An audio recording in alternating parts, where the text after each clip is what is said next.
The Saudi Crown Prince's remarks shocked the world. We don't need the world's number 1, 2, or 3. Bring Korea. BBC, CNN, and other Middle Eastern media outlets continued to report urgently, saying that this was an obvious decision. What was even more shocking was his next statement. We have seen what Korea has shown us. This is the answer we have been looking for. We are always grateful to Korea. What is the secret of Korea that surpasses Europe's 300 years of railway? Know-how. Why did the Crown Prince mention something more important than technology at that moment? In fact, this is just the beginning. We have been partners in many businesses for a long time. We have discussed various future businesses together. We will now uncover the amazing secret of an unmanned subway running in a 55-degree desert and the miracle that Korean engineers have shown. Hello.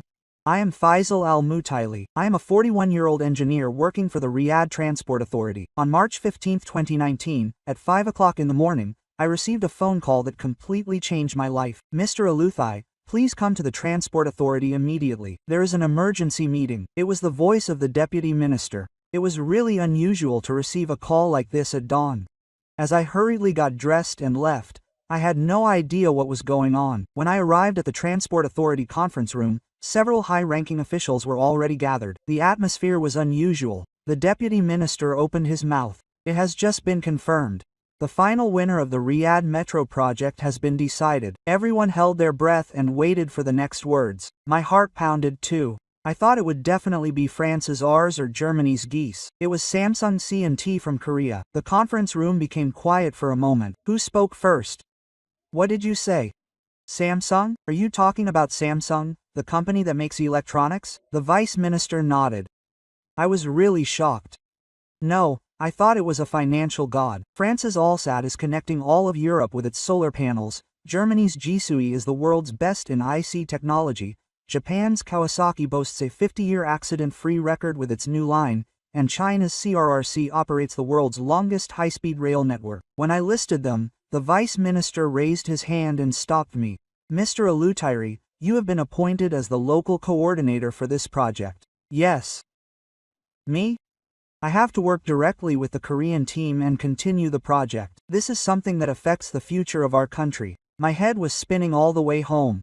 I wondered if our government would entrust a huge project worth over 10 trillion won to a company that makes smartphones. When I told my wife the news, she had the same reaction. I like Korean dramas and movies, but can they build a subway? To be honest, I was skeptical too. But it was already decided and I was a civil servant. I had to start preparing to meet the Korean team the next day. How prepared would they be? Would they understand the extreme environment of the desert? I waited for the meeting with all sorts of doubts. To understand why I was so skeptical, you must first know the reality of Riyadh. Our city was a place where you couldn't move even a single step without a car. Every morning on the way to work was like a war. The straight line distance from my house to the office was less than 20 kilometers, but it took at least 2 hours by car. It was especially bad in the summer. Even with the air conditioner turned up to the max in the heat of over 50 degrees, the inside of the car felt like a steamer, and being stuck in traffic was really horrible. My grandfather used to say something. Paisa. When I was young, I could freely travel anywhere in the desert with just one camel. How is it now? Even though alcohol has developed, hasn't it become more inconvenient? That's exactly right. Even though it's a modern city, freedom of movement has actually decreased. In this situation, everyone knew that the subway would be the solution. So when the government announced a huge metro project, everyone cheered. It was a 176 kilometers line with 85 stations. The competition to enter was fierce. France's Alsace boasted a high-speed railway with a speed of 320 km per hour using its technology, and Germany's Geist boasted a perfect automated system. Japan's Kawasaki Junko emphasized the punctuality and safety of the new line, and China's CRRC emphasized its amazing construction speed and price competitiveness. Why Samsung C&T out of all the companies lining up for this? We all had the same question while having lunch with our colleagues. One colleague sneered. They must be good at making Galaxy phones and TVs. But a subway in the desert? And an unmanned subway? I want to call it a dream. My other colleagues heard it too. That's right, France has a 200-year history of railways, and Germany is the birthplace of the Industrial Revolution. Japan is the pinnacle of precision technology. What does Korea have? Honestly, I thought the same. But it was already decided, and the Korean team was supposed to arrive later. Will they be able to dispel our expectations, or rather, our concerns? After I was appointed as the project coordinator, I started reviewing the relevant materials. Honestly, my heart was heavy. If this project fails, my career would be over. My wife asked me with a loving face, "Honey, are you really okay? Can a Korean company handle such a big project?" Quote, "Well, but it was already decided. I had no choice but to do my best. In fact, I was anxious inside. My colleagues in my department felt the same way. One day, at a meeting, a senior colleague openly said, 'Who will take responsibility if this fails?'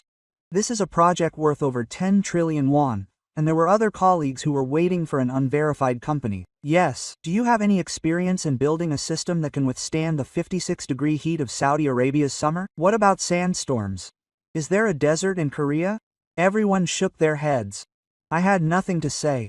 But I had to prepare as much as possible. I was busy setting up an office for the Korean team, organizing an interpretation team, and planning a schedule for on-site inspections. Then, I was surprised to see an email from the Ministry of Transportation. It was a limited edition of Samsung C&T, and it contained things I had never expected. A completely unmanned operation system for the entire section, real-time control based on artificial intelligence, guaranteed operation from a temperature of 20 degrees Celsius to 60 degrees Celsius, and a perfect sandstorm blocking system. For a moment, I wondered if it was really possible. I thought it was too exaggerated. This part was particularly surprising. South Korea's Busan Urban Railroad has been operating without a driver for 15 years without an accident. What? I searched the internet in a hurry because Korea already operates a driverless subway. It was true. Not only Busan, but also Seoul, Incheon, Daegu, and other cities already have driverless subways in operation. Was this something we didn't know about? But I still had doubts. Korea's harsh climate and the extreme environment of our desert are completely different. The day the Korean team finally arrived came. I had mixed feelings as I went to the airport to meet them.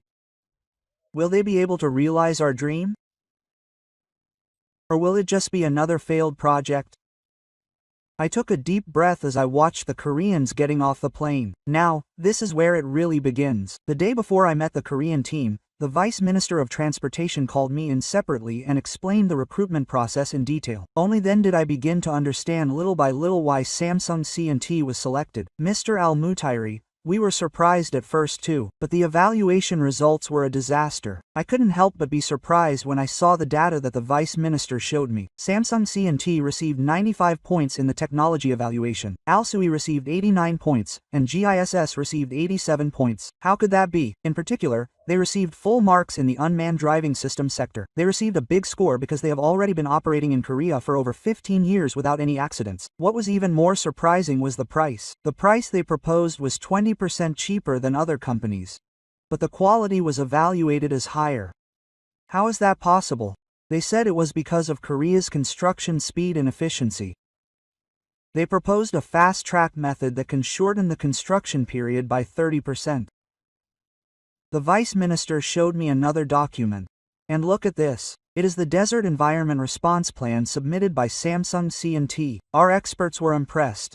When I read the document, it was really detailed. It included measures to respond to different sand particle sizes, responses to seasonal temperature changes, and even operation plans during Ramadan. They said they had studied our country for the past 2 years. They analyzed climate data, hired cultural experts, and even educated their employees. For a moment, I envied my prejudice. While we were watching them, they were thoroughly preparing. And Mr. Al-Mutairi, this is also important, but Korea has already successfully completed several projects in the Middle East. Burj Khalifa in Dubai, Jaber Bridge in Kuwait. All of these projects were completed in extreme environments. As I listened to the explanation from the Deputy Minister, my thoughts about Korea began to change little by little. However, I still had doubts. What would it be like if we actually met? The next day was our first meeting. On March 20, 2019, we finally had our first meeting with the Korean team. We met them at King Khalid International Airport. The first thing that surprised me when I saw the people getting off the plane was their ages. There were a lot of younger people than I expected. The second thing that surprised me was that the person leading the Asal Alai team greeted us in fluent Arabic. He introduced himself as Chief Kong Hae Min, and he looked to be in his mid-40s. His warm smile was impressive. Oh, and he speaks Arabic. I can only speak a little bit.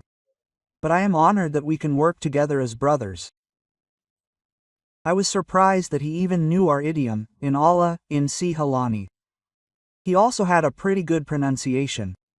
I was even more shocked on the bus ride from the airport to Saro. When I looked at the boxes of equipment that the Korean team members had brought, they were all labeled in Arabic. High-temperature equipment, sand filter, special tools for the tent, etc. Chief Kong explained. We had prepared a lot.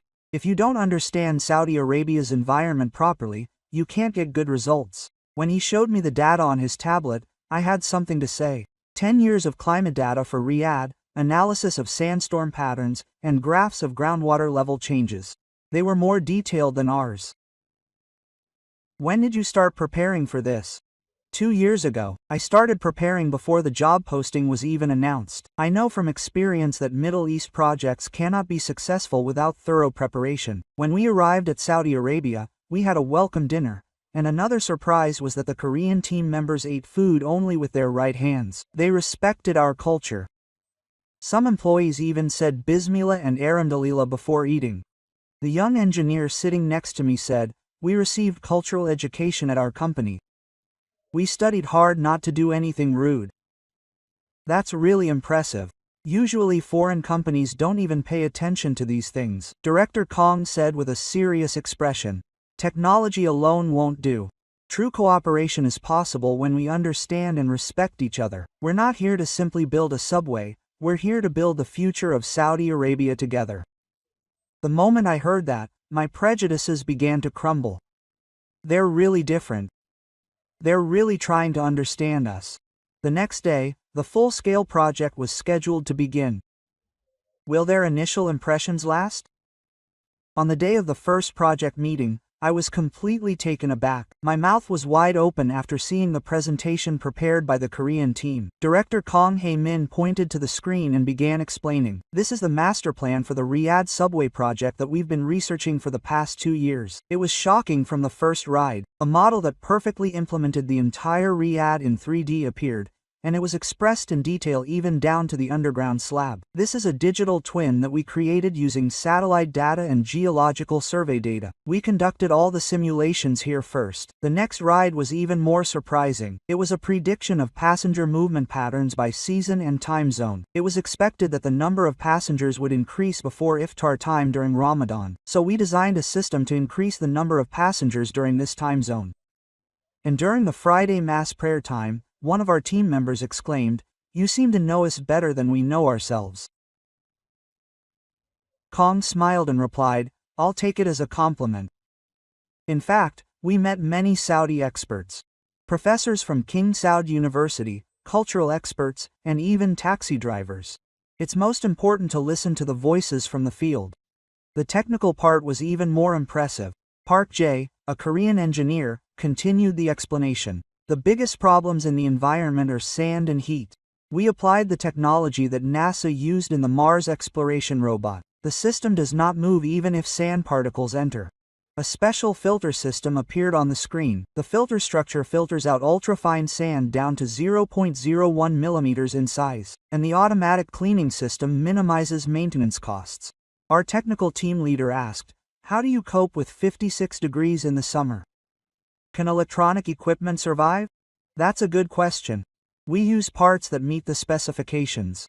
They operate normally up to 80 degrees, and the more I listened to the explanation of each double-glazed system, the more surprised I was. It seemed like they really thought everything through and prepared. I talked to Director Kong separately during lunch. It's really amazing. I didn't know they would prepare this much. Mr. Faisal, this project is not a simple construction project for us. It's a matter of Korean pride. Failure is unthinkable. But why are you going this far? To be honest, Other foreign companies don't do it to this extent. Director Kong thought for a moment and then said, there is such a thing as justice in Korea. Beyond a simple business relationship, it's about sharing our hearts. We want to be true partners with Saudi Arabia. To do that, we need to truly understand you. Those words warmed my heart. They really are different. They treat us sincerely. But the real test was about to begin. Would this perfect plan work in the extreme conditions of the desert? 2 months after the full-scale construction began, in June, an unprecedented event came to Riyadh. The temperature rose to 56 degrees. It was such a difficult day to breathe. It must have been 2 p.m. that day. An emergency call came from the site. Mr. Faisal, we're in big trouble. One of our Korean employees has collapsed. His heart has sank. We had to hurry to the site. A young Korean man who looked to be 25 years old was lying in the temporary infirmary. His name was Choi Do-young. I'm sorry. I think I overdid it, Choi Dae-ri said weakly. The doctor said it was heat stroke. Fortunately, his life was not in danger, but he said he absolutely needed rest. Chief Kong Hae-min came running in a hurry. His eyes turned red when he saw Chief Choi. Do-young, why did you overwork yourself like this? I told you to rest. Goodbye, Chief. We had work to finish today, so that's when it happened. Our Saudi employees started gathering one by one, even people who usually kept their distance from the Korean team. Someone brought cold water, and another brought herbs used in local traditional medicine. Our team's senior engineer, Khalid, said, "These people are risking their lives for us. Now it's our turn to help." From that moment on, amazing things happened. The Saudi employees voluntarily helped the Korean team with their work, especially between 2 p.m. and 4 p.m., when it was the hottest. We forced the Korean employees to rest and took over the work. Director Kong said with tears in his eyes, "Thank you so much. I never thought you would do this." Khalid knocked on Director Kang's ear and said, "Aren't we a team now? Of course we should help when someone gets sick." That evening, I visited Director Choi, who had been admitted to the hospital. Surprisingly, many Saudi employees were in the hospital room. They brought fruits and traditional foods. Director Choi said with tears in his eyes, "I really didn't know you would do this much." A Saudi employee spoke in broken Korean. "It's okay. He's our friend." Director Kong quietly told me, "Mr. Faisal, this is exactly what we were looking for. An exchange of hearts that goes beyond technology, true cooperation." The next day, the atmosphere on site was completely different. The Korean team started fasting with us during Ramadan, and we taught them traditional ways to beat the heat. What was especially impressive was the special break room that the Korean team made. There was a sign that said, "Jungna Tiora," in Korean and Arabic. In that air-conditioned room, employees from both countries drank tea and chatted. One day, when Dairy Choi came back, we prepared a buddy party. We tried making kimchi gai, a Korean dish that he likes, and it tasted really weird, but Choi Dae-ri ate it all with tears in his eyes. "Thank you guys so much. I will never forget this taste." Since that day, we have truly become one team. The 56-degree heat actually brought us together. It was a moment when we met as human beings, transcending differences in technology and culture. As Director Kong said, "I thought this was justice. An exchange of warm hearts that cannot be explained in words." And because of this, we could overcome any difficulty together. After the Choi Do-hung incident, the Korean team and the Saudi team became completely one, and that synergy created amazing results. One morning, Director Kong Hae-min made a special suggestion. "Mr. Faisal, we have the technology, but this is your place. How about we put our heads together and find a better way?" That is how the Hansa Joint Innovation Meeting began. The name was the first letters of Korea and Saudi Arabia. At this meeting, held every Friday morning, anyone could submit an idea regardless of rank or nationality. In the first meeting, our team's youngest engineer, Park Do-ra, raised his hand. There is a limitation. In our traditional architecture, there is a natural ventilation system that receives. What if we apply this to historical design? At first, everyone agreed, but Park Jae, the technical director of the Korean team, caught our eye. "Wait, this is a really great idea. a fusion of traditional wisdom and modern technology. Let's run the simulation right now. A week later, the simulation results came out. When we applied the principle of receiving, the light energy was reduced by 30%. Everyone cheered. First, you are the best. The youngest of the 20-year-olds' idea saved hundreds of millions of won. After that, all the employees started to actively suggest ideas. Another time was when we were making a sandstorm response system. The Korean team developed a cutting-edge filter, but something was lacking. At that time, our team's senior engineer Khalid said, when sandstorms come, the camels are steered in a special direction. They calculate the wind flow. The Korean team applied this and designed the station entrance at a special angle. The result was a great success. More than 90% of sand inflow was blocked. Chief Kong said in admiration, "This is why cooperation is important. No matter how good our technology is, we should not ignore the wisdom of the present." As time goes by, the cooperation between the two teams deepens. Korean employees started learning Arabic, and we learned Korean. During lunchtime, we shared each other's lunchboxes and shared our culture. One particularly unforgettable moment was the Ramadan period. Most of the Korean employees voluntarily fasted together. When the sun set and it was iftar time, we all sat around and broke the fast with jujube bhaja and water. Choi Do-young, the deputy manager, said, "It was really hard at first, but now I look forward to this time. This moment we share together is so precious." When Khalid heard those words, he hugged Choi tightly. "Do-hung, you are now our real brother."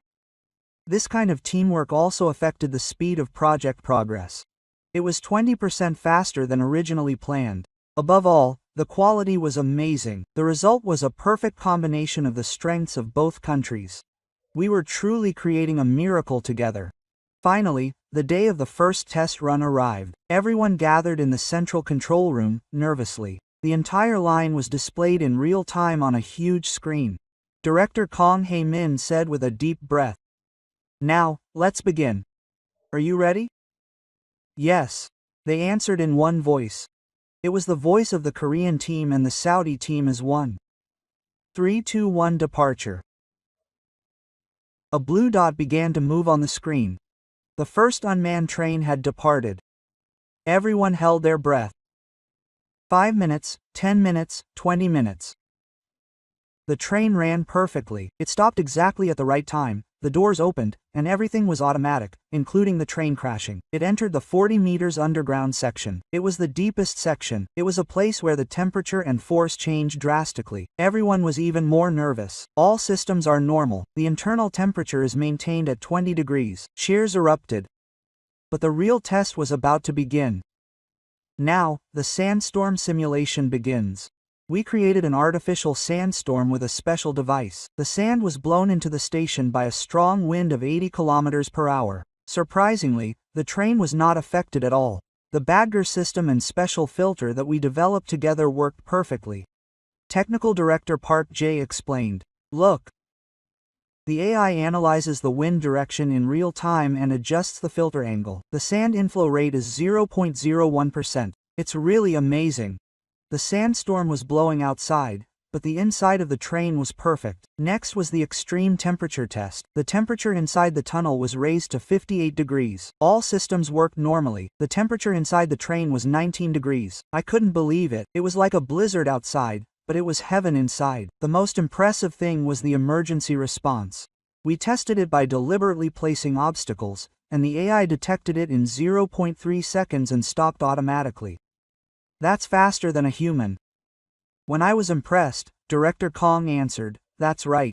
But technology isn't the only thing that's important. This system contains the wisdom of all of us. It was born from Saudi Arabia's traditional knowledge and Korean technology." After the test run, we took a test ride ourselves. It was an amazing experience. Even though no one was driving, the train ran smoothly, stopped accurately, and even the announcements were perfect. What was especially impressive was the multilingual announcement system. Arabic, English, Urdu, and Korean. The next stop is King Abdullah Financial District. When the Korean announcement came on, Assistant Manager Choi Do-young shed tears. "Lee Hung, it's so touching to hear Korean in Mali." Khalid knocked on his door. "Now, this is Do-hung's house too. The house we built together." That day, we were sure, technology is technology, But more than anything, it was sincerity and cooperation towards each other that created this miracle. It was not a simple project, but a work of friendship between the two countries. On September 20, 2020, the historic opening ceremony finally dawned. A large number of people gathered at the King Abdullah Financial District from early in the morning. It was a national event attended by Crown Prince Gukwang, government officials, and media from all over the world. Everyone's attention was focused on the news that the world's most advanced unmanned subway was opening. On one side of the opening ceremony hall, the Korean team and the Saudi team stood side by side. They are comrades who have been together for a year and a half. Chief Kong Hae-min and I are standing in the front as representatives. Are you nervous? Chief Kong asked in a small voice. Yes. My heart feels like it's going to burst, but I'm also proud. Me too. We really did it. Chief Kong Gwang-ah goes up to the podium. The voices of danger are ringing out. Today is a day that will go down in Saudi Arabian history. We are not resting on our past glories, but moving towards the future. This subway is a symbol of that. Let's pause for a moment and look at us. I would like to express my deepest gratitude to Samsung C&T and our engineers from Korea who made this project a success. They did not simply build a subway, they made our dreams come true. His Highness the Crown Prince also said something special. I learned what true international cooperation is while watching this project. The Korean team respected us and we accepted them as brothers. This is the spirit of Vision 2030. Then there was a test ride. Kwang-ah, the Crown Prince and other dignitaries were the first official passengers. Everyone gasped as the train entered the platform. Every design, the exterior is really beautiful, with a harmonious blend of traditional Arabic patterns and modern sensibilities. Mara is really beautiful. Kook Gwang-ak is amazed. The interior of the train is even more amazing. It is spacious and spacious. There is even a women-only and a small Christian space. Everything was perfect. When the train departed, everyone became quiet. Everyone was amazed to see the train moving smoothly without anyone driving it. It was really amazing. This is the future. One high-ranking official muttered. The most touching moment was when the train arrived at the first station. There were ordinary citizens waiting on the platform, and among them was an old man wearing traditional clothing. The old man shed tears as he got on the train. When I was young, I rode a camel across this desert, but now I am riding this train of the future. Thank you, Alec. Director Kong Hae-min's eyes turned red when he saw that.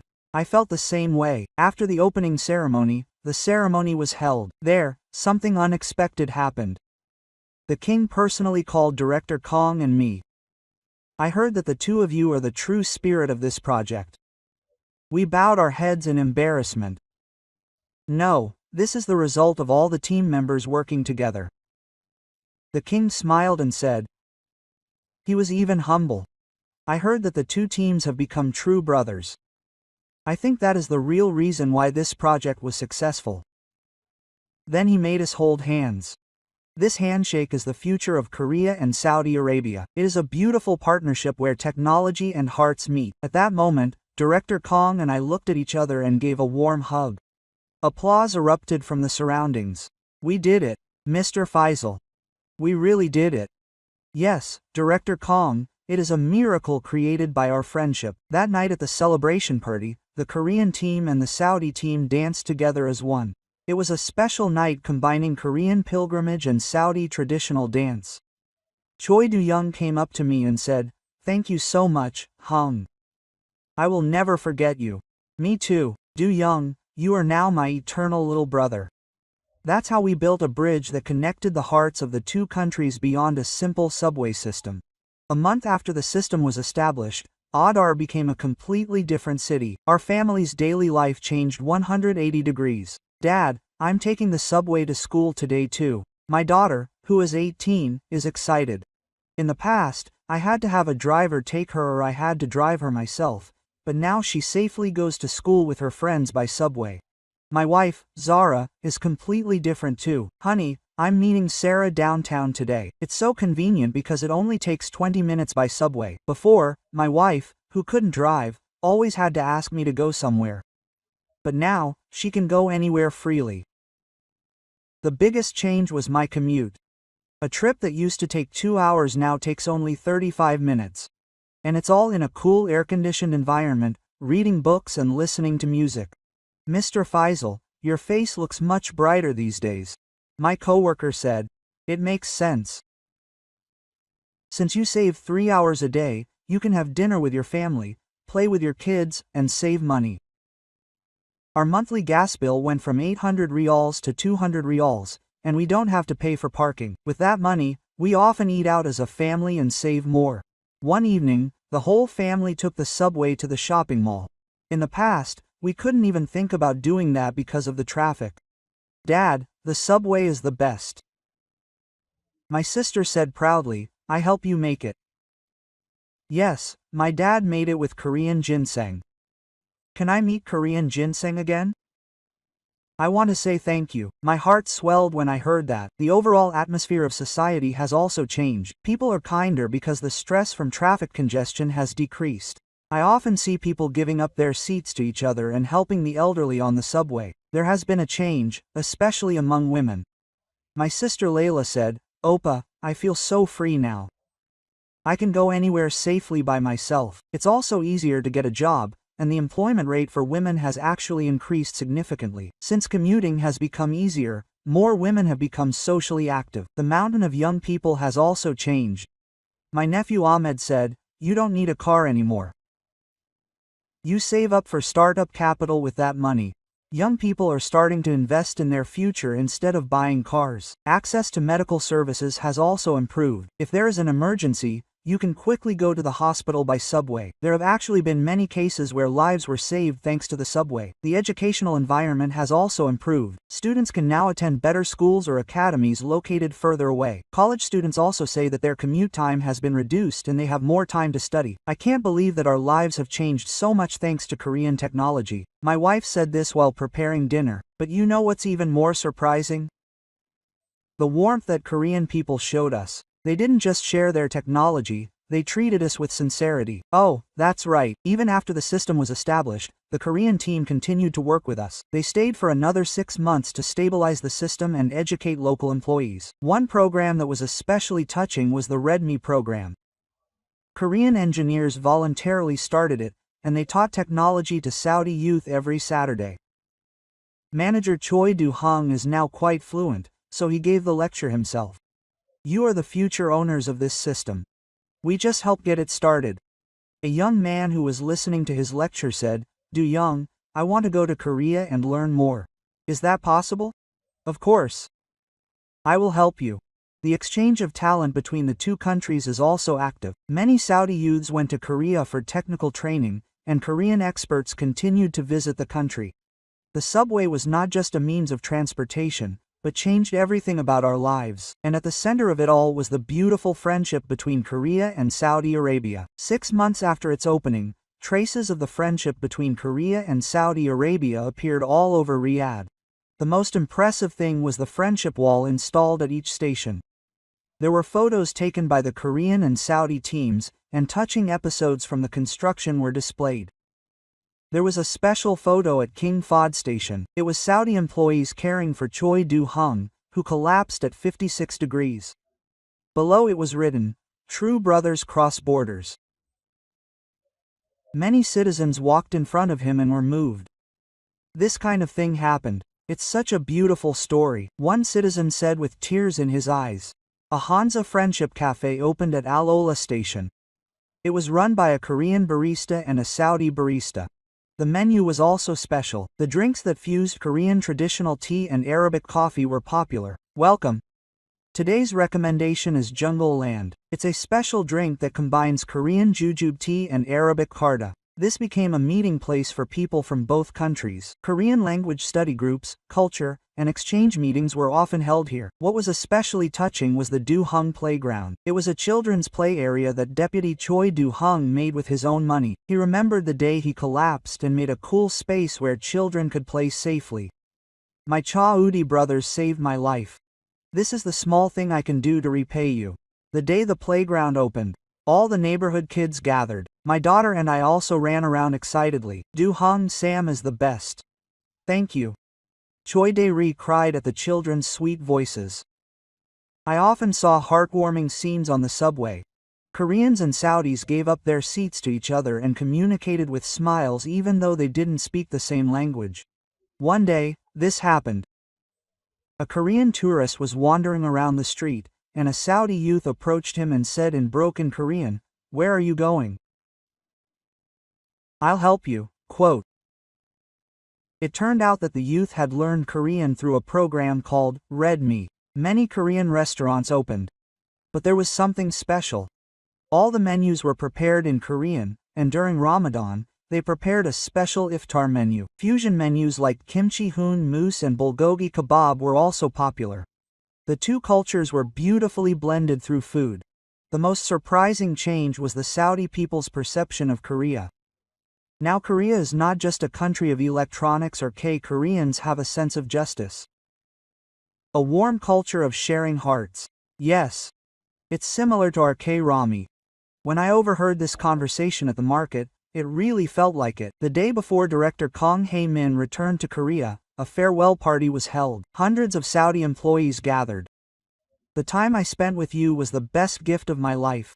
Technology may fade someday, but the affection we shared will last forever." Many people were moved to tears by director Kang's greeting. Khalid gave a speech on behalf of the group. "Brothers, you gave us not just a subway, but the future. And more than anything, you taught us the beautiful heart of affection. We too have now become people who know that affection." That night, we all sang and danced as one. No border, no language, no culture could separate us. Because we were already a family connected by Jung. Even after the Korean team left, the spirit they left behind continued to spread. In particular, the culture of Hap and Jung culture were in perfect harmony and changed this sun. A couple of people who work in the subway operation team proudly said, "We have now achieved an 8% on-time operation rate, just like Korea, out of 99.8%. We work with the Hap spirit, but we never lose sight of safety." It was a truly amazing change. We, who are famous for being slow, now work every minute and every second. But that is not stressful, it is a source of pride. What is more beautiful is the spread of Jung culture. The way subway staff treat passengers is completely different. "Elderly, I will help you. Go slowly. Mother, I will help you carry the heavy things." You can feel the sincere consideration that goes beyond simple service. This change is spreading to other public institutions. There was a movement to practice Jung in government buildings, hospitals, and schools. The craze for learning Korean was also huge. The waiting list for the Korean Cultural Center in Riyadh was hundreds of people. "Hello. Thank you. I love you." I often meet Saudi people greeting me in Korean on the street. This is what happened when I met a 15-year-old boy named Fad. He said, "Sir, I want to go to Korea and learn subway technology. So I'm going to build subways all over our country." That's a great dream. I'll study hard and definitely do it. Yes.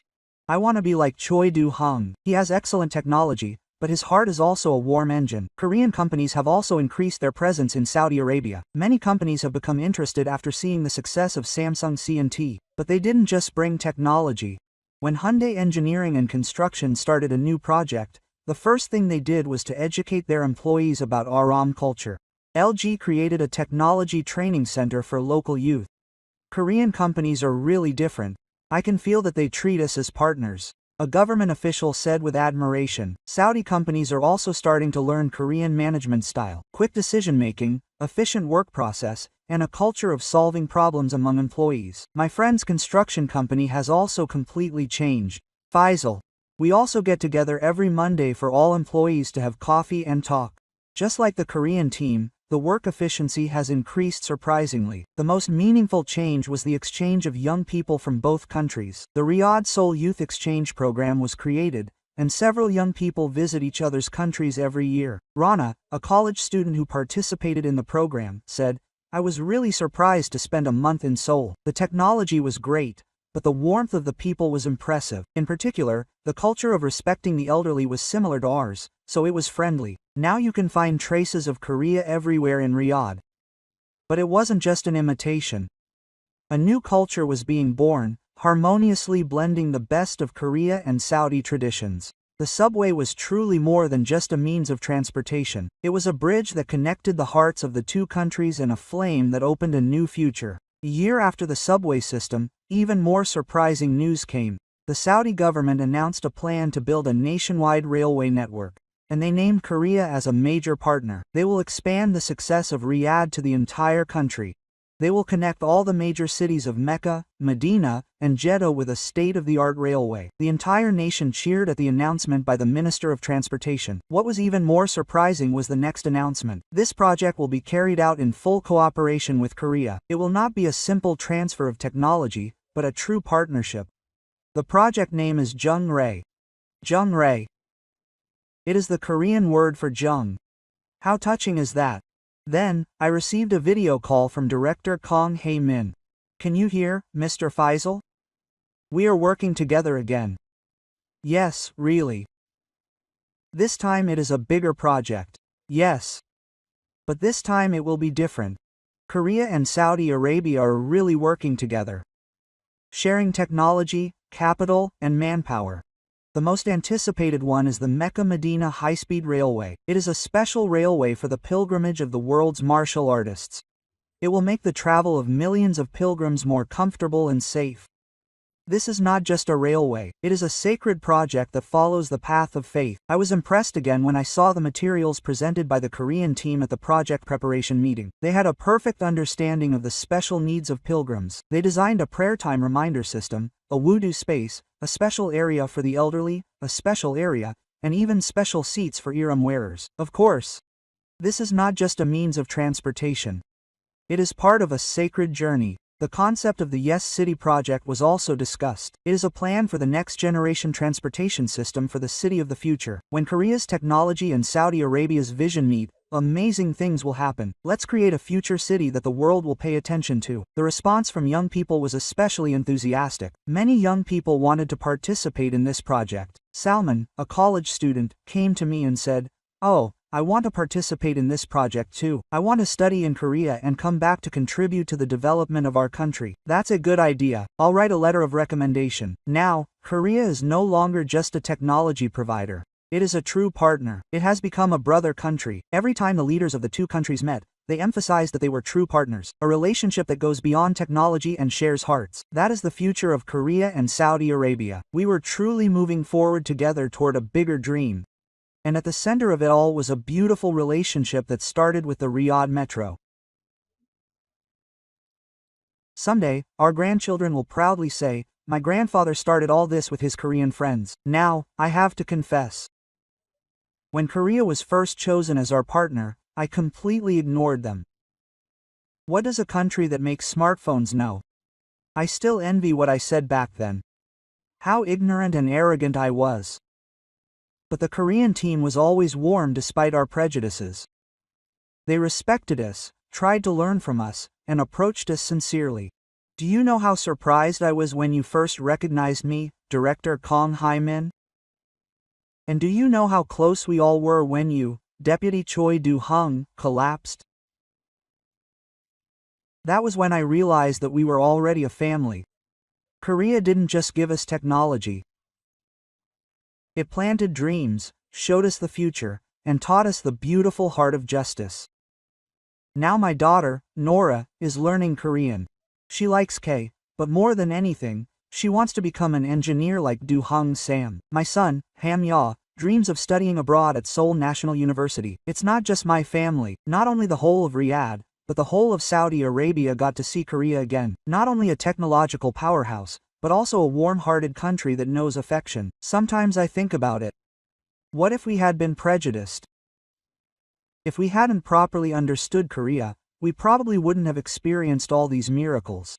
That's why I'm even more grateful. To my friends who approached me with sincerity and overcame our prejudices, to those who taught me something more valuable than technology, thank you, shukran. Shukran is not enough to say this 100 or 1,000 times. Every time I see the subway running under the lights of Riyadh at night, I think about it. That's not just a train, it's a miracle created by the friendship between the two countries. And this is just the beginning. Korea and Saudi Arabia. We are now eternal brothers. Connected by technology and longed by affection, we have become a true family. Inshallah, our friendship will last forever, as God wills. How about the story of the Riyadh Metro project that Mr. Faisal Al-Mutairi personally experienced so far? The process of prejudice turning into respect, suspicion into trust, and good relationships turning into brothers was truly moving. It was a true collaboration that went beyond simple technology transfer and came about from hearts to hearts. In particular, the way Korean political culture was transmitted to Saudi Arabia and the two countries understood and respected each other and grew together was very moving to us. Have you ever felt Korea's status overseas? Please leave a comment with stories of our technology and spirit being recognized around the world. I hope this touching story will be shared with more people and share Korea's pride. If you like the video, please like and subscribe, and share this story to spread the true value of Korea. This was a wonderful overseas story. Thank you.